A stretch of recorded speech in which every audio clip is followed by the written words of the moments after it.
All right, guys, how are you? Sorry about the technical glitch there. I have a new mic and I plug it in and then I have music that plays.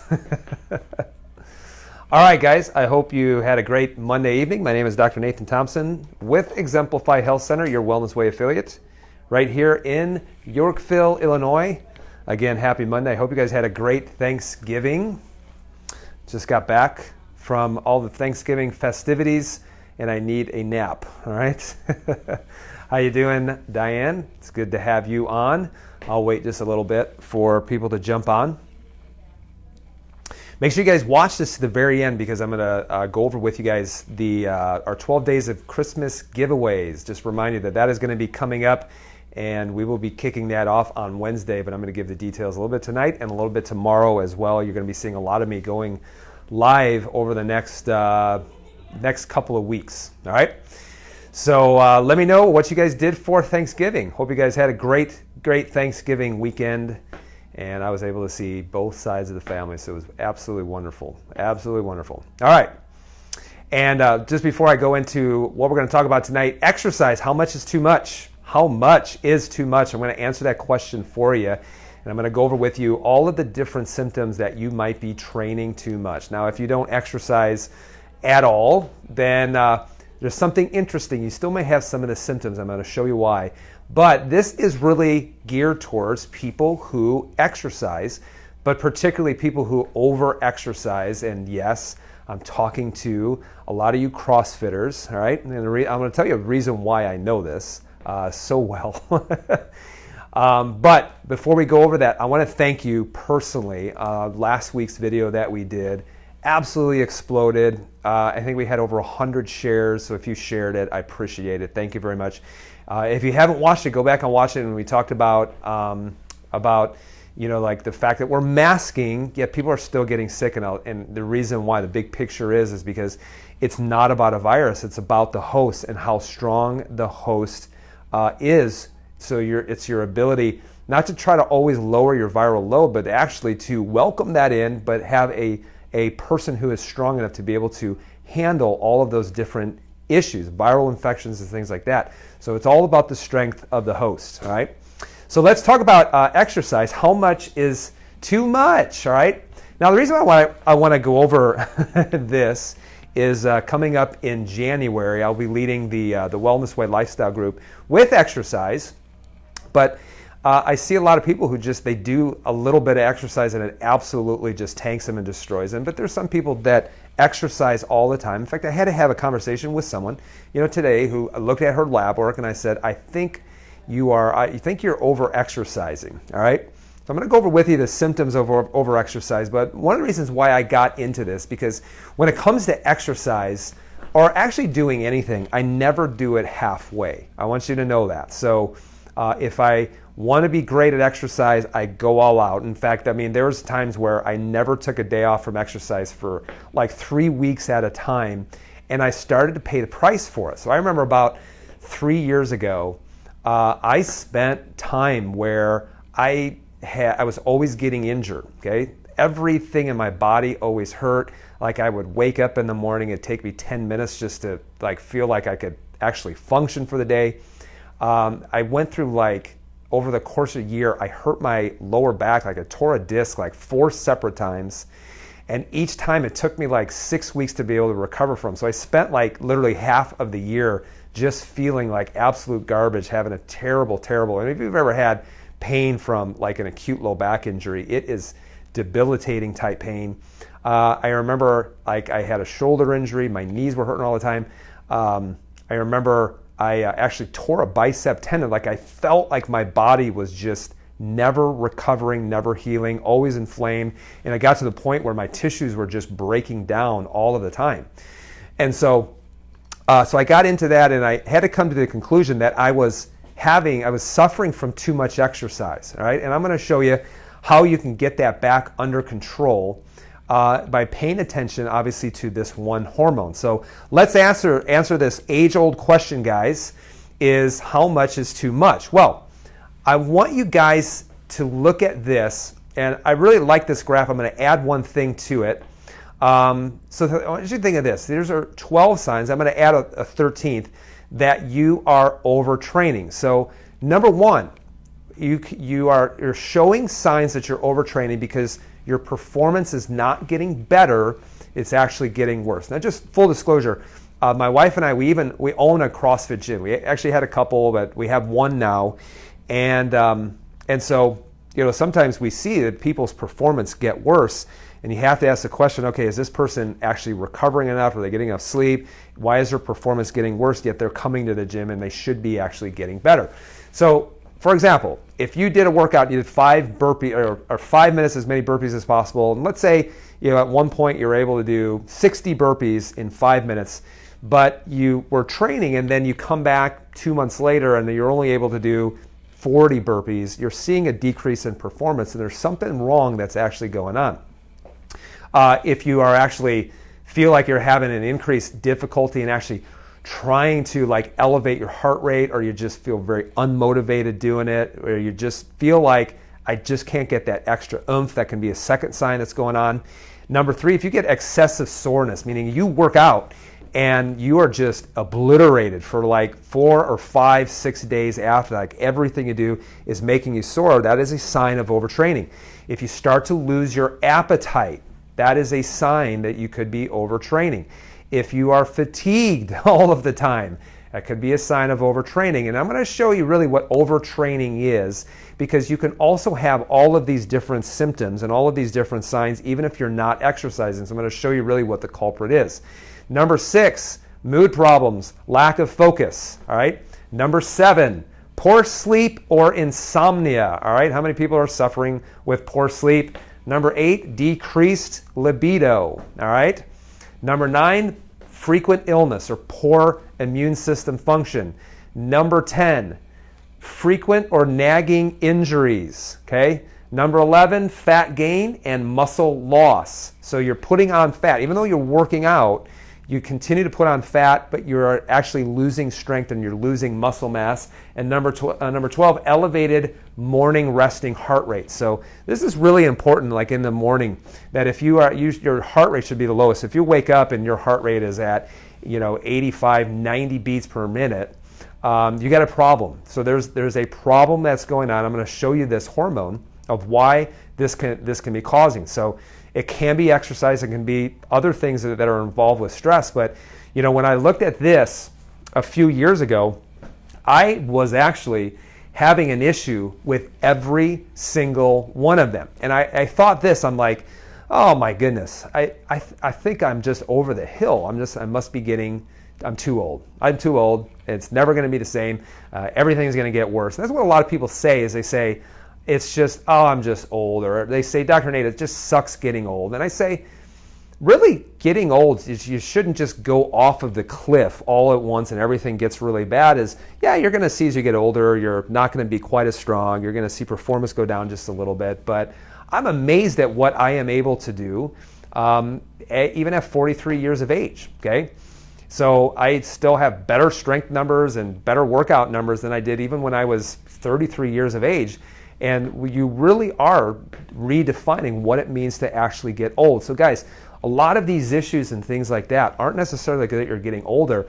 It's because you are actually dominant in this one hormone especially. So I had all of these. I don't know how many you guys have had, but I had all of them. So I had to come to terms of saying, okay, I think I am just over exercising too much. Now ladies, I'm going to add one other sign that you could be over-exercising as well, and I'll get my head out of the way there, and that is having a shortened or loss of your menstrual cycle, okay? Oh my goodness, you have no idea how many women who I ask, tell me about your menstrual cycle, and a lot of women who are exercising a lot, they're like, oh, it's wonderful. I only menstruate for 3 days, and my cycle is 23 or 24 days, and I'm like, you have a hormone issue that is going on. So if your menstrual cycles are shortened or you actually lose it altogether, that is a telltale sign that you are you're overtraining. Okay, perfect example is this. If you look at like gymnasts, like gymnasts who are in the Olympics, they are 14, 15 years of age. They haven't hit puberty. They never actually get their menstrual cycle until they actually stop training so much. So that can be a telltale sign that you are training. If you start seeing that your menstrual cycle starts to go down, both the time, normally you should be menstruating 6 to 7 days, and if you go down to 3 to 4 days, this can be an issue. You are hormonally deficient. But also if it's the time starts to shrink down from normally 28 days and starts to get into 24, 25 days, yes, this can also be a huge, huge issue that yes, you are actually overtraining or you are exercising too much, all right? So yes, you can exercise too little. Yes, you can actually exercise too much, all right? Now, here is the issue. The issue is this. It is not so, it's really the response that you get from exercise. And so just remember, is that when you exercise, you're going to increase the stress hormone inside your body that is called cortisol, okay? So just think of this, and I'm talking to CrossFitters especially. So CrossFitters, when you start doing a bunch of max lifts, like a bunch of deadlifts, a bunch of heavy back squats, heavy clean and jerks and snatches and things like that, when you start doing that really heavy, you can actually cause like the adrenaline. Every time you need that to happen, you need that adrenaline to go. So it's called norepinephrine, epinephrine. That's one part of your adrenal gland. The other part is the outer part, the cortex, which releases cortisol, which is a lot slower response. So every time that you are doing any kind of exercise for that matter, you're going to need an increase in that cortisol. So that cortisol is good to help, mobilize blood sugars and things like that. But there's also all of those different side effects. This can actually be a product of cortisol, okay? So a product of cortisol. So think of this. Cortisol actually, when you look at this, high cortisol can cause problems with mental clarity, lack of focus. Cortisol actually converts into cortisone, which will then is anti-inflammatory, so it will lower your immune system response. So high cortisol will actually tank your testosterone over time. So cortisol, and think of this, if you're getting injured, what do you need in order to make cortisol? And like norepinephrine, epinephrine. You need vitamin C, you need B vitamins and things like that. So in order for your soft tissue to be able to heal and repair, you need those nutrients. But if you're always making all of this stress hormone, those resources are always going to go there first. So you're never going to get tissue repaired, things like that. So fat gain and muscle loss. So guys, ladies, you have problems with if you have problems with cellulite, for example, this is a cortisol issue. A lot of these ladies are like, they get cellulite and they thought, maybe I'm not working out hard enough, and they keep working out and they see themselves continue to put on more weight and more weight and more weight. This is cortisol, guys. So the issue is that you have too much cortisol. And what can cause all of this cortisol? Yes, it can be working out too much. Yes, it can be too much mental stress. Yes, it can be that you have physical stressors, the spine, the nerve system, and things like that. Maybe it's one, maybe it's two, maybe it's multiple different things, but anything that's going to cause cortisol secretion is going to just get those levels way up. And that's actually when, some people, you are exercising and they're fine with it because they're keeping all of the other stressors low. But some people, they just do a little bit of exercise and it takes them over the top as far as their overall cortisol and things like that. So let's talk about how you can get your cortisol under control, specifically if you are working out, okay? And these are actually some of the things that I do. These are some of the things that I have to tell CrossFitters as well. In fact, this is actually what I told a lady today, because we looked at some of her blood work, and you can see her immune system was taking a big time hit. And I asked her, I said, how many days do you work out per week? She said 6. And I'm like, you need to get that down to maybe 4, all right? and let your immune system recover, because you could see she started to become very deficient in immune system cells and things like that. So how do you get your cortisol under control? And guys, these are some things that you can do even if you are not exercising, because all those other stressors can actually cause higher amounts of cortisol as well. So mental stress, some physical stressors, food allergies can do it, things like that. So here's how you get your cortisol under control. Here's how you can actually start to recover. Here's how you can actually get exercise to be beneficial for you versus a roadblock of you getting better. So number one, more exercise is not necessarily better. I made this mistake for a very, very long time, because again, I never do anything halfway. I'm like, if a little bit's good, a lot's got to be even better. So I unfortunately test my boundaries on where I can take things.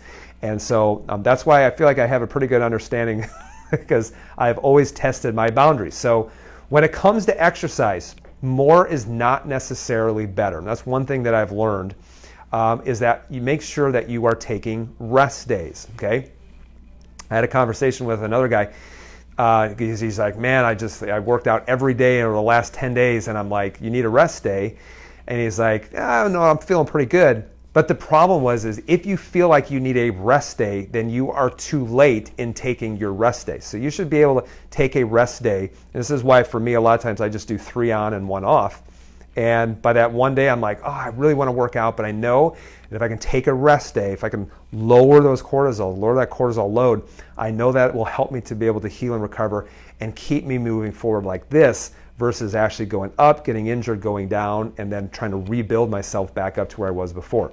Number 2, work out in the morning or early afternoon, guys, okay? I know that from a schedule perspective, you might not be able to do that, but I am going to tell you that when you look at your cortisol rhythm, your circadian rhythm, it's going to be kind of a medium amount in the morning. It's what wakes you up. It elevates at its highest by 10 to 2 o'clock, and then it starts to taper off as you go towards the evening. So a lot of times when people do a lot of workouts at 6:30, 7, 8 o'clock at night, normally their cortisol is going up and then it's spiking back down, and it should be at its lowest, and you're forcing it to spike back up. So the problem is that you're now demanding more cortisol, and you've already produced what you should for the whole entire day, and now you're just going to need to make a lot more. So work out in the morning or early afternoon. That is the best time, I'm going to say. So about 90% of the time I am working out in the morning or in the early afternoon, okay? Number 3, sleep. If you can get enough sleep, you can lower your cortisol. So try to get to bed, guys, just looking at your circadian rhythm, no later than 11 o'clock. And actually, in all honesty, I would say probably before 10 o'clock would be ideal, okay?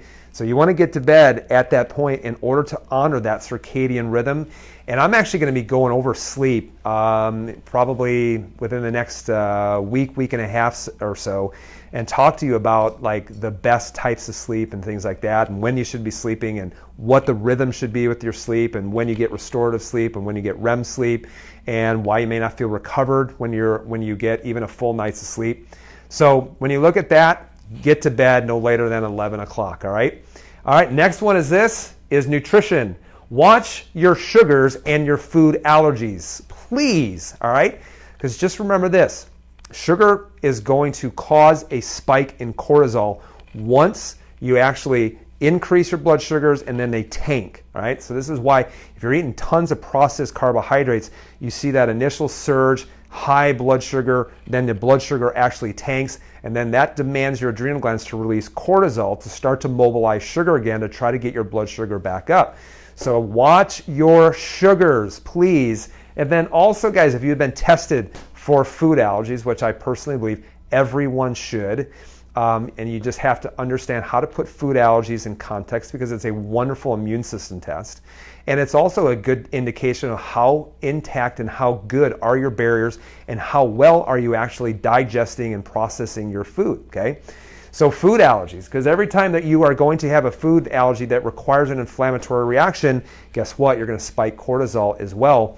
And then make sure too, you handle your other mental stressors, your other chemical stressors and physical stressors.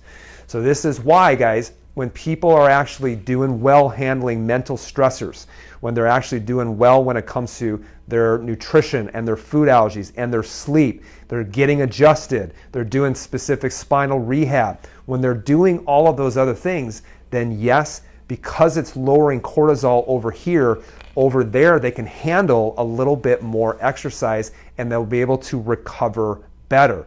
This is why, guys, some people literally work out like one time and it just absolutely tanks them for the next 3 to 4 days. But some people can do great and they handle their exercise really well and they recover well because they're doing a good job doing all of these other things. So hopefully that makes sense for you. All right. So how can you start to feed your adrenals? And I'm going to tell you this. When I look at it, and I've studied this a lot, actually looking at lab tests and things like that, and a lot of times people say, well, I have adrenal fatigue, or, my adrenals are low and whatever. The thing is this, if you look at, people who say I have adrenal fatigue, is that yes, I believe that it can happen, but it doesn't happen as much as what everyone says it does, because it's kind of like the flavor of the day. And let me give you an example. When you look at type 2 diabetes, for example, type 2 diabetes, is non-insulin dependent diabetes, meaning your pancreas can make insulin. It really is more about being insulin resistant. And yes, if you continue down that path of type 2 diabetes, yes, you can get to a point where those beta cells of the pancreas can't make any more insulin anymore. So if they can't make any more insulin, then yes, you get to the point of pancreatic fatigue. And yes, you can recover from it. Yes, we have patients that have that. Yes, they need to be on insulin, totally. But we've seen their pancreas start to come back. And it's kind of the same way when it comes to adrenal fatigue. I'm going to say, like, if you are 35 years of age, then you still have some gas in the tank when it comes to the adrenals. Just remember this, the adrenals will go low for a very specific reason. Usually the reason is that there is something happening to the immune system, there's some kind of infection that's going on, or there's just some kind of massive stressor that's going on that causes the adrenals to downregulate, especially, okay? That's why you look at the thyroid gland and everything, how they all work together. However, remember, if you are making tons of cortisol, other things are going to suffer because the body always demands that you handle the stressor first and not rebuild and not repair. So remember, fight or flight is always going to take precedence over rest and digest. So make sure that you are then getting the nutrients that you need that can be robbed by your adrenal glands, okay? So think of this, feed your adrenals.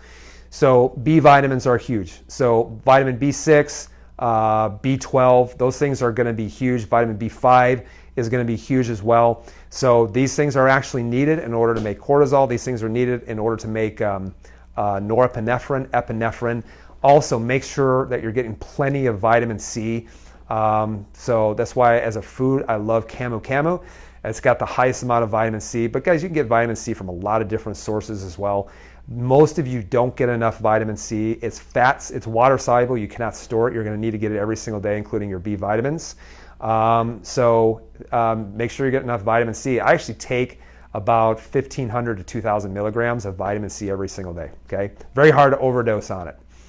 Number 3 is my favorite, ashwagandha. I love ashwagandha. It's one of my favorite adaptogenic herbs. But this is actually one of the things that if you have a little bit too much cortisol, it can actually bring them down. If you're a little bit low, it can actually bring it back up. And also, don't forget about vitamin D, guys. All right? Vitamin D has so many different functions. There's so many people who feel exhausted that it could just be a vitamin D deficiency. And then the last thing too, especially for people who are training quite a bit, is this has gotten a lot of popularity as a lot of people are using CBD oil. And the reason why is that it will calm down the sympathetic nerve system. So if you're working out a lot, if you're training a lot, you're always in this, in that mode, what it helps to do is it helps you get into that rest and digest versus always being in that fight or flight mode. Because when you're working out, yes, you are going to be in fight or flight, for 10, 15, 20 minutes of your workout. I don't recommend going longer than elevating your heart rate for longer than 15 and 20 minutes on occasion. Most of the things that I do are really only about 5 minutes up to maybe 15 as well.